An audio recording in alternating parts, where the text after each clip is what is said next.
essa descoberta? É um momento de surpresa e eu vejo algumas reações diferentes. Alguns são surpreendidos.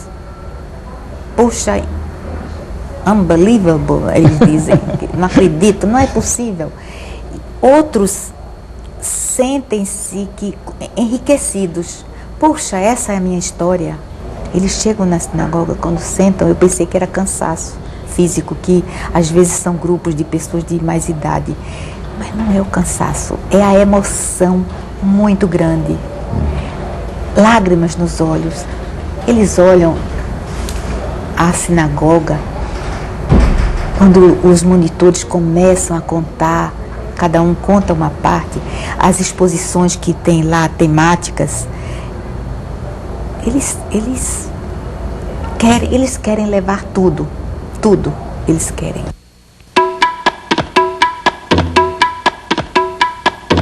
Para os judeus expulsos do Recife, deve ter sido duro recomeçar a vida aqui. Perderam tudo o que possuíam. Não tinham nem como pagar pela viagem ao capitão do navio francês. Por isso, alguns homens do grupo foram presos. O governador holandês de Nova Amsterdã, Peter Stuyvesant, queria expulsá-los. Era um velho soldado que perdeu uma perna combatendo na Guerra de Pernambuco e veio terminar a vida neste fim de mundo, a pequena aldeia de Nova Amsterdã. Stuyvesant era um calvinista, um protestante radical, e ao contrário de Maurício de Nassau, o príncipe holandês que governou Pernambuco, não tolerava os judeus, mas foi obrigado a ceder por ordem da Companhia das Índias Ocidentais. A decisão vinda de Amsterdã era clara. Os comerciantes judeus de origem portuguesa estavam entre os maiores acionistas da companhia e seus compatriotas tinham o direito de se estabelecer em Nova Amsterdã. Assim começou a primeira comunidade judaica nos Estados Unidos. Ao longo de 3 séculos e meio, mais refugiados judeus foram vindo para cá e Nova York virou a maior cidade judaica do mundo. Este portão guarda o primeiro cemitério da sinagoga fundada pelos judeus que vieram do Recife. É o mais antigo pedaço preservado da velha Nova York.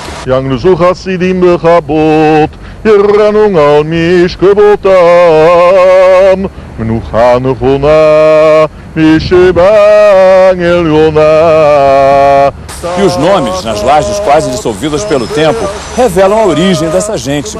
Mendes Seixas, Cardoso, famílias judias de origem portuguesa que passaram pelo Brasil antes de vir para cá. O prédio atual da congregação de origem portuguesa é um templo decorado por Louis Tiffany, um dos artistas americanos mais refinados da Belle Époque, famoso pelos vitrais e pelas joias. A sinagoga homenageia grandes nomes da história dos Estados Unidos que fizeram parte desta comunidade. O rabino Gershom Mendes Seixas era amigo de George Washington e está entre os heróis da independência dos Estados Unidos.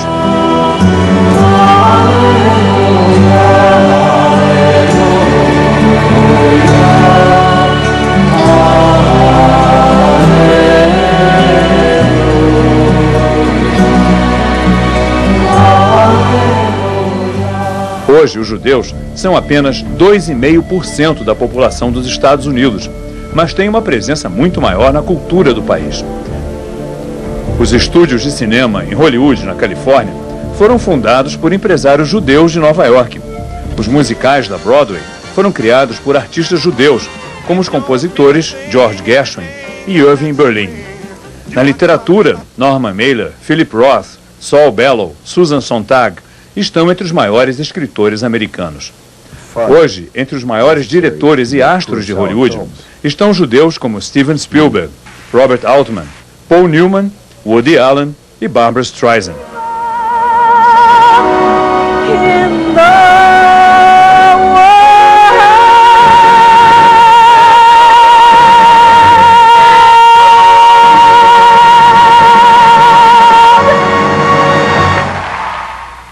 Três séculos e meio depois da chegada a Nova York dos primeiros judeus que vieram do Recife, pode-se dizer sem erro que a comunidade judaica está na raiz do chamado sonho americano.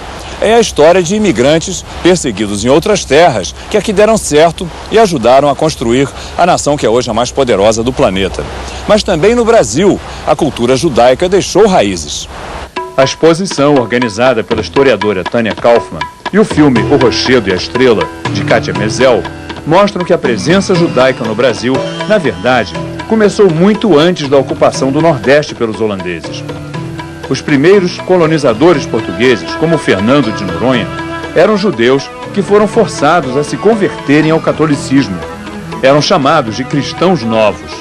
Estavam entre os primeiros colonos que foram para o Brasil. Em Portugal e na Espanha, os cristãos novos eram perseguidos pela Inquisição como hereges, e muitos acabaram queimados na fogueira. No Brasil, eles eram donos de engenhos de açúcar e, longe dos olhos da Igreja Católica, praticavam o judaísmo em segredo. Com a chegada dos holandeses, os cristãos novos puderam praticar a religião judaica abertamente e fundaram, no Recife, a primeira sinagoga das Américas.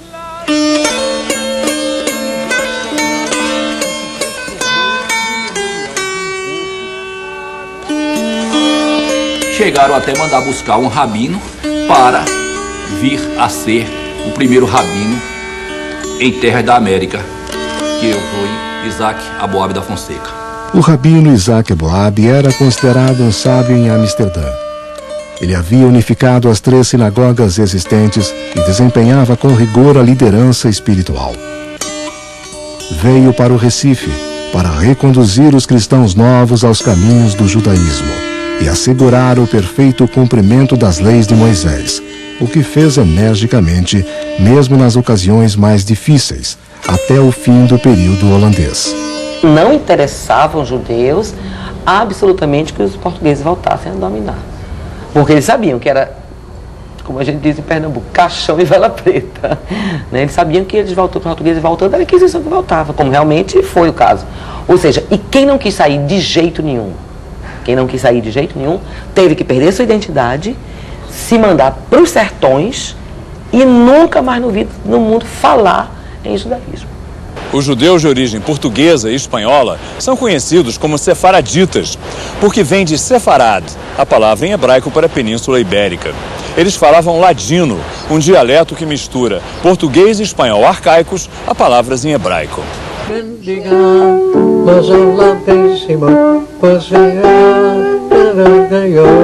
Em Nova York, o rabino Abraham Lopes Cardoso, 90 anos, foi o líder da congregação sefaradita, aquela que veio do Recife.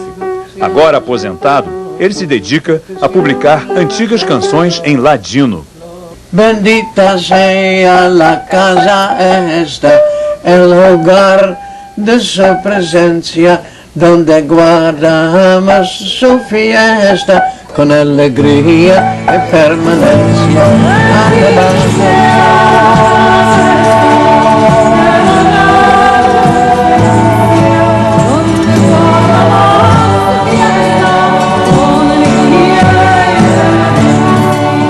No Brasil, a cantora Fortuna, descendente de uma família sefaradita que veio do Líbano, redescobriu o repertório das canções em ladino, que tem muito a ver com as raízes da música brasileira.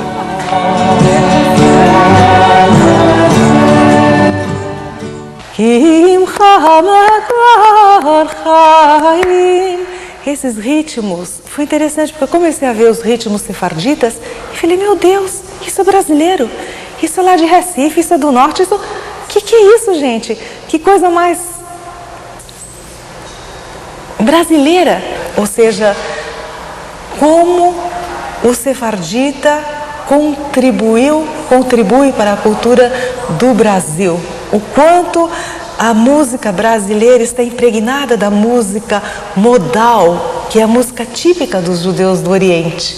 Você vai no Nordeste, tudo que você ouve de baião te lembra muito a música judaica dos sefarditas.